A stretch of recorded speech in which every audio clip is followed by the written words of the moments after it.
is actually about advice for racialized youth. I'm actually going to start using the term racialized because ethnocultural, it's one of those big broad terms, but the reality is a lot of the issues around representation also include the Aboriginal community, and we're also a racialized community. So I'm interested in what advice those of you on the panel would give for both Aboriginal and ethnocultural youth who are interested in pursuing careers in media, because there is some issues around whether there's barriers in terms of getting into those careers, and who's creating those barriers, whether it's our own communities or whether it's these organizations.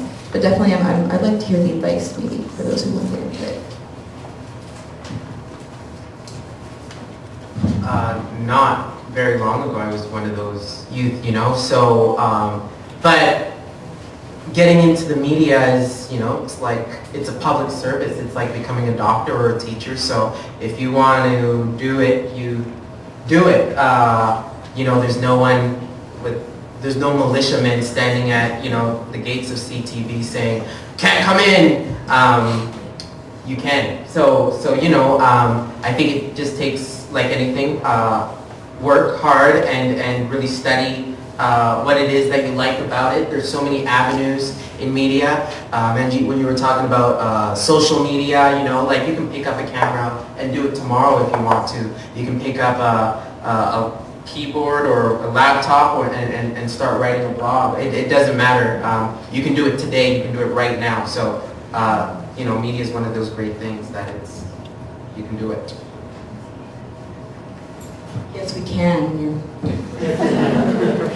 And I'm going to add to that you just go do it. I didn't think I would be hosting a show that I feel is hopefully bridging, mainstream culture to a whole lot of other folks in our local community, but here I am. I wrote a proposal, and you know what? They could have said no. And you know what? Then I would have looked at the proposal and maybe asked them more questions and thought, okay, what can I do better? What do I need to shift here? I say it's all feedback, right? It's not failure. It's all feedback. So what you do is if you're passionate about something and you feel that you have a message to share, you get out there and you find a way. And there are going to be hopefully all types of people and structures to support you, and obviously this forum is one of them.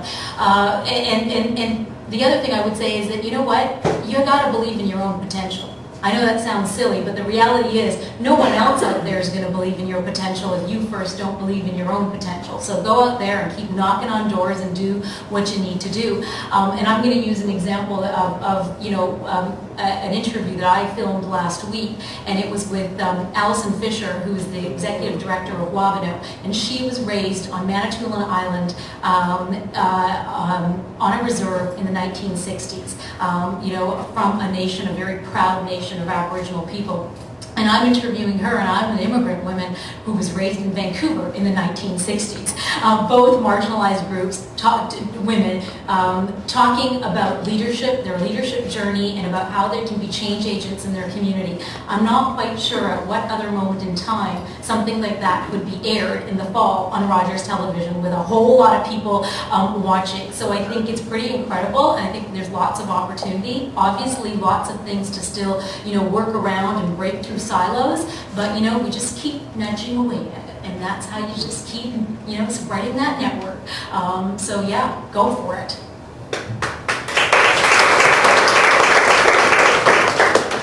Well, I don't have the recipe of Benji, of course, but if someone I think has a passion of working in the field of media, I think they can just work with, even if the tide is very high. You should have, of course, if you want to work, mind you, you have to have a good GPA so you can get in a good school of journalism, so you can get, to start with, a good academic background that would certainly put you on the first track of working in any media institution, be it like giant media, mainstream, like CTV or CBC or Ottawa Citizen or any like this big, or you can think small. What about diasporic small community media, that these kind of newspapers that they are distributed in local grocery store. I always go to the Lebanese store where I can go buy my halal meat. and I grabbed lots of, free newspaper, and they are fantastic. They have political reviews, economic review, and community announcement and so on. And some of them are written by freelancers. They are not professional per se, but they have a passion about, representing community, bridging their homeland to the new land in Canada and so on. And also bringing the idea of second generation of Canadian. They are trying to construct their identity by struggling to, learn the language of their moms and dad and stick with their religion and faith and so on and culture on the one hand, yet they have to go with the mainstream Canadian culture. And I think this balance is very much tackled with the new trend of electronic media, diasporic community newspapers that is distributed for free, and they are very, very popular and very, very powerful. So I think these are like good two routes that we're starting with. Yeah.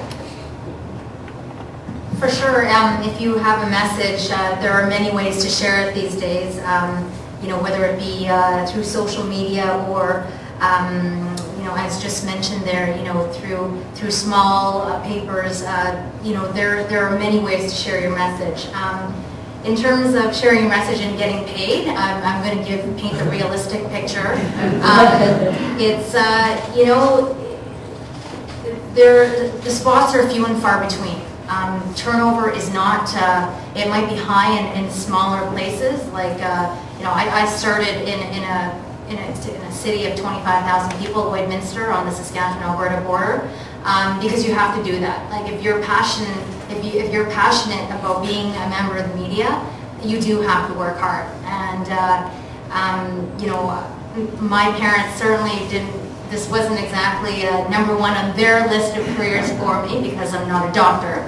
But I think that I've won them over in the past decade, after going to school and really working my way up.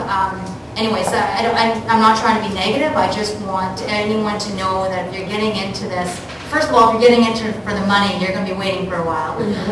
But second of all, if you do want to work for, more the bigger, organizations in mainstream media, it does take a lot of passion, and it does take a lot of hard work, and it takes a lot of patience.